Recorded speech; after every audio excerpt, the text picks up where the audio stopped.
salaamaaleykum gars yi nuyu naa leen bëgg leen ziar leen dama bëggoon def benn vidéo bu gàtt ci match Sénégal Gambie bi peut-être benn jàngat bu ndaw daal benn jàngat bu ndaw bu ci am boo xoolee match bi ni mu demee ak ki jël homme de match bi muy Lamine Camara aussi ñett ñi def match bi presque donte na match bi joueurs yëpp a joxe ñëpp mën nga ne A à Z ñëpp a joxe 11 joueurs yëpp a joxe amul ku lase.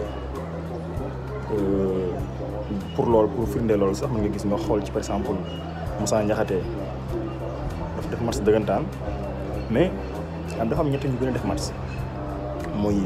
donte ne kenn ki lim yàggul ci terrain bi muy Iliman Ndiaye yàggul ci terrain bi trop même duggee dafa def benn champ dafa joué benn man nga ne dafa yor benn bal rek daanaka def match boo xam si nii mën nga ne sax gën na def match sax ñu joué 90 minutes yëpp mais aussi nga jël benn Lamine Camara boo xam dafa départ match bi yëpp mu def match bu rëy aussi moom tamit nga xool aussi ku mel ne benn Pape Gueye match bu toll ne ni mu def tey gis ngeen ko yéen ñëpp gis ngeen ko ku nekk ci yéen muy man muy yéen ñëpp gis ngeen ko mais jàngat bi ñu ci am mooy maanaam ñooy avenir équipe bi parce que boo xoolee Aliou Cissé tey ñoom looy ñàkk d'accord moom tey donte ne man bi ma gisee classement bi Krépin Diatta bi man préféré mën naa préféré nga joué loo keneen quoi pour Krépin mais aussi tey tamit Krépin bi mu duggee def na match par rapport ak ni ko Aliou Cissé doon tegee ci équipe bi muy joué te daawul def ay match dëggantaan mais tey def na match vrai match la def mais tey boo xoolee ñu def match bi nga xool Pape Gueye nga xool Iliman Ndiaye nga xool Lamine Camara mën nga ne ñi ñooy avenir équipe bi parce que boo xoolee Cissé da préféré teg Gana Gueye ci banc bi teg Cheikh Kouyaté ci banc bi mais dugal booy yi donte dugal booy yëpp Pape Matar Sarr mi ngi ci banc bi mais Pape Matar Sarr Cissé testé na ko ay yoon mais boo xoolee booy bi mu teg Lamine Camara ko tamit dugal 2 bi c'est-à-dire nga xam ne booy yi dañoo wane ne que ne Cissé mi ngi ñu xool mi ngi ñu testé pour bëgg a xam suñu compétence mais ñun tamit aussi wan nañ ko ne ñooy avenir équipe bi wan nañu ko ne ñooy avenir équipe c'est-à-dire nit ku mënti doon muy yow muy man ku mënti doon saa yoo amee yenn occasion yu toll nii ci àddina ñu jox la yenn responsabilité yi non bu décevoir ñu la ko jox non joxe lépp loo man rayal sa bopp jaayanteel prouver nit que ne mi la jox poste mi la jox yenn responsabilité yi kan attan nga responsable bi la jox même si boo ko attan mais waneel na attan nga ko jéemal ba fa nga yem sa kàttan bi nga am yëpp énergie bi nga am yëpp def ko ci comprendre nga boo ko defee moom da ko satisfaire moom mi la jox responsabilité yi waaye aussi di nga maanaam di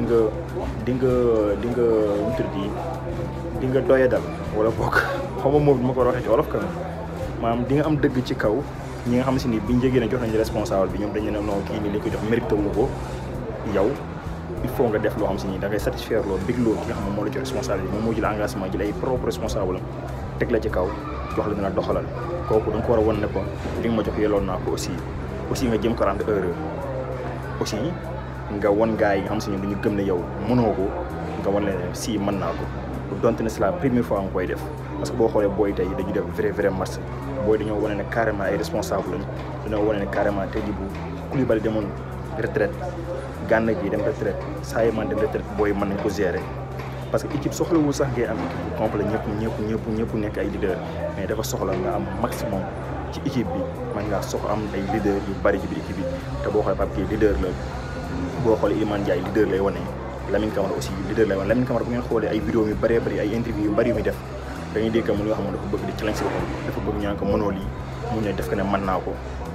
boo xoolee tey ñaari bi yu dool ñaari yëpp rëy Iliman Ndiaye te li mu fubal mën nga ne amul li mu fubal amul c'est très rare nga gis Sénégal am jour mu mel buy joué comme si que Iliman Ndiaye di fubal boo xoolee ku mel ne Ismaïla Sarr mën na fubal trop mais l'audace ak am fit bi Iliman Ndiaye am mën a dugg ci équipe bi yor bal di def nu mu ko neexee ci biir joueur yi c'est très rare nga koy gis biir joueur bi kon sama gars yi bi te loolu la woon am leen audace am leen fit bu leen joxee responsabilité bu leen décevoir ñi leen ko jox dugal leen yokk leen jom yokk fit dem lépp mën na nekk yaa ngeen jëf logam defal ko sa bopp yàlla yaa ay logam defal ko sa bopp yàlla